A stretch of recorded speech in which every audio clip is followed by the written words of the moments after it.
Urdu writers ایسوسی ایشن شمالی امریکہ کے صدر جناب عرفان مرتضیٰ، ادبی مرکز واشنگٹن ڈی سی کی روح رواں محترمہ مونا شہاب اور فاطمہ جناح ویمن یونیورسٹی کے شعبہ اردو کی نگراں محترمہ فرحت جبیں ورک صاحبہ، کراچی سے رخسانہ صبا آپ سے مخاطب ہے۔ آپ سب کو اس کانفرنس کے انعقاد پر بہت بہت مبارکباد اور آپ کا شکریہ کہ آپ نے اس میں اظہار خیال کے لیے مجھے مدعو کیا۔ میری آج کی اس گفتگو کا عنوان ہے 20ویں صدی کا نصف اول اور اردو نظم میں تجربے۔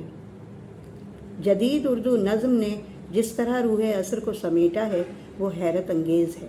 اردو نظم نے نہ صرف یہ کہ سیاسی اور سماجی صورتحال کو منعکس کیا بلکہ ذات و کائنات کی الجھنوں اور انسانی نفسیات کی گتھیوں کو سلجھانے کی بھی کوشش کی۔ لیکن قدیم سے جدید نظم تک کا سفر اس بات کا گواہ ہے کہ تخلیقی تقاضوں کے تحت حیت اور تکنیک کے تراجم سے گزر کر ہی اردو نظم نے یہ ارتقائی مراحل طے کیے ہیں۔ 20ویں صدی کا نصف اول اردو نظم میں تجربوں کے حوالے سے خاصا ہنگامہ خیز رہا۔ آج ہم اسی دور کا اجمالی جائزہ لیتے ہیں۔ مرثیہ، مثنوی، قصیدہ، شعراشو، رباعی اور قطع جیسی اصناف سے شمالی اور جنوبی ہند کا اردو ادب مالا مال تھا۔ 18ویں صدی عیسوی میں نذیر اکبر آبادی کا نام نظم کے ایک اہم پیشرو کی حیثیت سے سامنے ہے، جنہوں نے عروض کے قدیم سانچوں میں رہتے ہوئے بھی نیا اسلوب اور نیا لہجہ اختیار کیا اور بے مثال نظمیں لکھیں۔ 19ویں صدی کے نصف آخر پر طائرانہ نظر ڈالتے ہیں تو 1857 کی جنگ آزادی کے بعد ہم یہ دیکھتے ہیں کہ بہت سے سیاسی، سماجی اور تہذیبی تغیرات رونما ہوئے اور انگریزی ادب کے مطالعے کے زیر اثر اردو شعراء نے نظم کی طرف توجہ کی۔ اس سلسلے میں مولانا محمد حسین آزاد کا کردار خاصا اہم ہے، جنہوں نے 19ویں صدی کے ربع آخر میں کرنل ہال رائٹ کی تحریک پر انجمن پنجاب کے تحت مشاعرے کروائے۔ ان مشاعروں کی خاص بات یہ تھی کہ ان میں مصرعِ طرح کے بجائے شعراء کو مختلف موضوعات دیے جاتے تھے۔ مولانا محمد حسین آزاد اور مولانا الطاف حسین حالی سمیت کئی شعراء نے ان مشاعروں میں شرکت کی، لیکن ان میں جو نظمیں کہی گئیں یا پڑھی گئیں وہ زیادہ تر روایتی تھیں اور ان میں سے بیشتر مثنوی کی ہیئت میں لکھی گئی تھیں، لہٰذا ہیئت کا کوئی نیا تجربہ نہیں ہوا۔ البتہ اس عبوری دور میں موضوعات میں تبدیلی ممکن ہو سکی۔ ہیئت کا سب سے پہلا تجربہ اسٹینزا فارم کی صورت میں 1887 میں ہوا، جب برج موہن دتاتریہ کیفی نے اسٹینزا فارم میں 2 نظمیں لکھیں، تہنیت کامیابی اور ملکہ وکٹوریہ کی گولڈن جوبلی کے موقع پر۔ مگر یہ تجربہ کامیاب نہیں ہوا اور اگلے 10 سال تک ایسی نظمیں نہیں لکھی گئیں۔ 1897 میں نظم طباطبائی نے تھامس گرے کی مشہور نظم ایلجی کا ترجمہ گورے غریباں کے عنوان سے اسٹینزا فارم میں کیا۔ یہ نظم اپنی تخلیقیت کے سبب بے حد مقبول ہوئی اور اردو شعراء میں انگریزی نظموں کے منظوم تراجم کا رجحان بڑھا۔ اسٹینزا فارم ہمارے ہاں ایسی ہی ہے جیسے مصمت کی بھی 8 قسمیں ہیں، جس میں ہر بند میں مصروں کی تعداد مقرر اور قوافی کی ترتیب متعین ہوتی ہے۔ اردو میں اسٹینزا فارم میں جو نظمیں کہی گئیں ان میں سے بیشتر نظمیں مربع کی صورت میں تھیں، یعنی ہر بند میں 4 مصرے۔ انگریزی میں ایسی نظموں کو کوارٹرین کہتے ہیں۔ نظم طباطبائی کے علاوہ ضامن کنتوری، سجاد حیدر یلدرم، وحید الدین سلیم، نادر کاکوروی، عزیز لکھنوی، درگا سہائے سرور اور تلوک چند محروم نے بھی اسٹینزا فارم میں نظمیں لکھیں۔ ایسی نظمیں شرر کے رسالے دلگداز میں بھی ادارتی نوٹ کے ساتھ شائع ہوتی رہیں اور سر عبدالقادر شیخ کے رسالے مخزن نے بھی ایسی نظموں اور تراجم کو فروغ دیا۔ انگریزی نظموں کے منظوم تراجم کا ایک مجموعہ جو ضامن کنتوری کا تھا، ارمغان فرنگ کے نام سے بھی شائع ہوا۔ اس زمانے میں اسٹینزا فارم میں چھوٹی چھوٹی تبدیلیوں کے ساتھ کچھ نئے تجربے اور اضافے بھی کیے گئے۔ اس سلسلے میں ہم سجاد حیدر یلدرم کی مشہور نظم انتہائے یاس کو مثال کے طور پر رکھ سکتے ہیں، لیکن اس کے باوجود اسٹینزا فارم اردو میں مقبول نہیں ہو سکی۔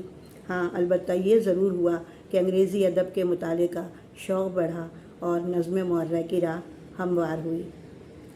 نظم معرہ یعنی بلینک ورس قافیوں سے عاری ہوتی ہے، بندوں میں منقسم نہیں ہوتی اور اس کے مصروں میں باہمی تسلسل کی بڑی زبردست گنجائش ہوتی ہے، خواہ وہ کسی بھی بحر میں لکھی جائے۔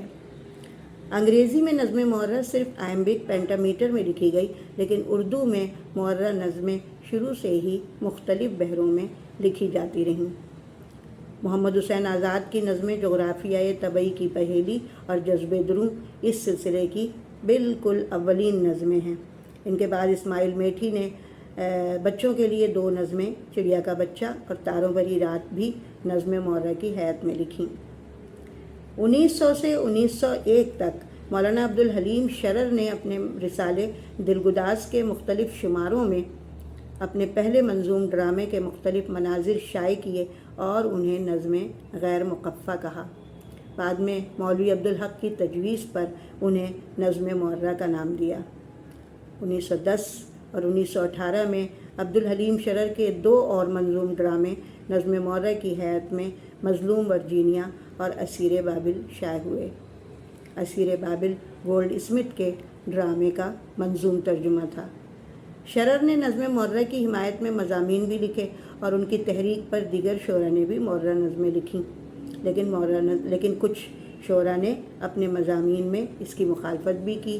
غالباً اسی لیے معرہ نظمیں زیادہ مقبول نہیں ہو سکیں، البتہ مزید تبدیلیوں کے لیے راہ ضرور ہموار ہوئی۔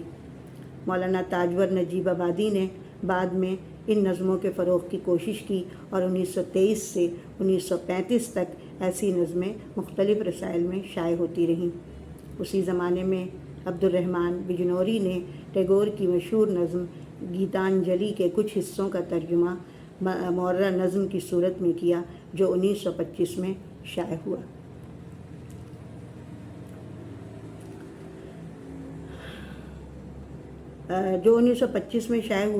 اور معرہ نظم کی مقبولیت کا اصل دور دراصل 1935 کے بعد شروع ہوا، جب تصدق حسین خالد، میرا جی اور مجید امجد جیسے شعراء نے معرہ نظمیں لکھنی شروع کیں۔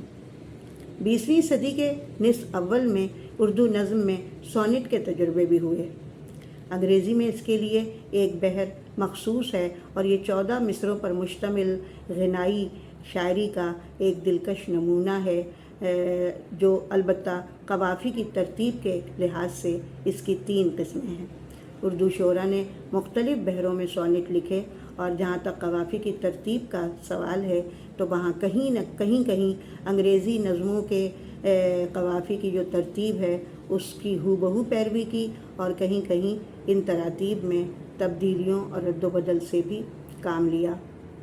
اگرچہ حسرت موہانی کی چند نظمیں بھی سونٹ سے ملتی جلتی ہیں، لیکن عظیم الدین احمد کی نظم فریاد عظیم کو اردو کا پہلا سونٹ قرار دیا جاتا ہے، جو 1913 میں شائع ہوئی۔ 1914 میں شہر خاموشہ کے عنوان سے قاضی اختر جوناگڑھی کا سونٹ بھی شائع ہوا۔ سونٹ کے عروج کا زمانہ 1935 سے 1946 تک کو قرار دیا جاتا ہے، جب اسی دور میں نون میم راشد اور اختر شیرانی نے بھی بہت عمدہ سونٹ لکھے۔ خاص طور پر اختر شیرانی نے تسلسل کے ساتھ سونٹ لکھ کر دوسرے شعراء کو اس طرف متوجہ کرنے کی کوشش کی۔ شائق وارسی کا مجموعہ نغمات اردو میں سونٹ کا پہلا مجموعہ ہے، جو 1942 میں شائع ہوا۔ سونٹ کی اصل شکل اور فطرت نگاری کی بنا پر یہ ایک کامیاب کوشش ہے، لیکن سونٹ بھی اردو نظم میں زیادہ مقبول نہیں ہو سکی اور سونٹ کی صنف بھی اردو نظم میں زیادہ مقبول نہیں ہو سکی اور قیام پاکستان کے بعد رفتہ رفتہ یہ سلسلہ معدوم ہوتا چلا گیا۔ اس دور میں کچھ اور تجربے بھی ہوئے۔ مثلاً عظمت اللہ خان نے ہندی اور سنسکرت بحروں میں نظمیں لکھیں اور اردو نظم کو ہندوستانی مزاج سے ہم آہنگ کرنے اور اردو شاعری کو عربی اور فارسی شاعری کے اثر سے نجات دلانے کی کوشش کی۔ انہوں نے ہندی عروض یعنی پنگل اختیار کرنے کی ضرورت پر بھی زور دیا۔ اکبر الہ آبادی نے بھی معرہ نظم کے علاوہ دیگر تجربے کیے، مثلاً ایک ہی نظم میں مختلف بحروں کا استعمال یا دو روائیوں میں ربط کے ذریعے ایک نظم کی تشکیل ان کے ہاں ایک تجربے کی صورت میں نظر آتی ہے۔ علامہ اقبال نے اسلوب و معنی اور مواد اور حیت ہر سطح پر اردو نظم کو جوہری تبدیلی سے ہمکنار کیا۔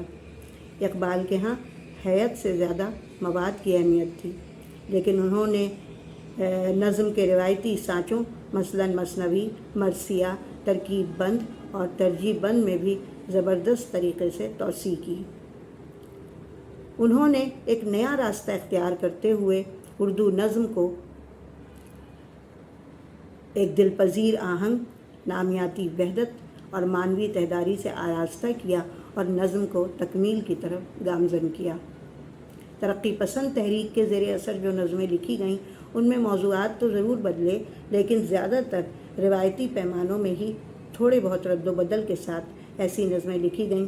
البتہ اس دور میں بھی آپ کو تجرباتی عناصر نظر آتے ہیں، مثلاً علی سردار جعفری کی طویل نظم نئی دنیا کو سلام تجرباتی طور پر ایک بے حد کامیاب نظم ہے۔ 20ویں صدی کا نصف اول اس لحاظ سے بہت اہم ہے کہ اسی دور میں آزاد نظم کا کامیاب ترین تجربہ ہوا۔ آزاد نظم کسی نہ کسی بحر میں ہی لکھی جاتی ہے، لیکن اس میں ارکان کی تعداد گھٹتی بڑھتی رہتی ہے اور مصرعے چھوٹے بڑے ہوتے ہیں اور قوافی اس میں قافیے کا استعمال لازم نہیں ہوتا۔ آزاد نظم کی ابتدائی جھلکیاں ہمیں عبدالحلیم شرر اور عظمت اللہ خان کی نظموں میں بھی نظر آتی ہیں، لیکن آزاد نظم کے اصل بنیاد گزار تصدق حسین خالد ہیں، جنہوں نے 1925 کے آس پاس ایسی نظمیں لکھیں۔ لیکن یہ امر مسلمہ ہے کہ اگر آزاد نظم کو میرا جی اور نون میم راشد جیسے بے مثال شعراء میسر نہ آتے تو اردو نظم کا مستقبل اس قدر روشن نہ ہوتا۔ 1941 میں نون میم راشد کے پہلے شعری مجموعے ماورا کی اشاعت ایک ادبی واقعہ تھی، جس میں کچھ آزاد نظمیں بھی شامل تھیں۔ راشد کو آزاد نظم کی بدولت بہت سی باتیں سننی پڑیں، لیکن ان کی طبیعت میں انحراف بھی تھا اور استقامت بھی، لہٰذا انہوں نے آزاد نظم کو بام عروج تک پہنچایا اور پابند نظم پیچھے رہ گئی۔ 1947 کے خونریز فسادات کے بعد لوگوں کے دکھ سکھ بدل گئے۔ جدید علوم کا دورہ تھا، وقت کی رفتار بہت تیز تھی اور اردو شاعری کو ایک ایسی صنف کی ضرورت تھی جو گہری بصیرت کے ساتھ اس جدید تر زندگی کی پیچیدگیوں کو اظہار میں لا سکے۔ 20ویں صدی کے نصف اول میں جو تجربے ہوئے، انہوں نے اردو نظم کو معنی اور اسلوب ہر دو سطح پر رنگا رنگی اور تنوع سے ہمکنار کیا اور آخرکار 1947 کے بعد جدید اردو نظم کے خد و خال روشن ہو گئے۔ اردو نظم نے ایک گہری سطح، واقعاتی بیانیہ اور خط مستقیم سے نجات حاصل کی اور کثیر معنویت اور تہداری سے کام لیتے ہوئے زندگی کی صداقتوں کی ترجمان بنی۔ آپ سب کی سماعتوں کا بہت بہت شکریہ۔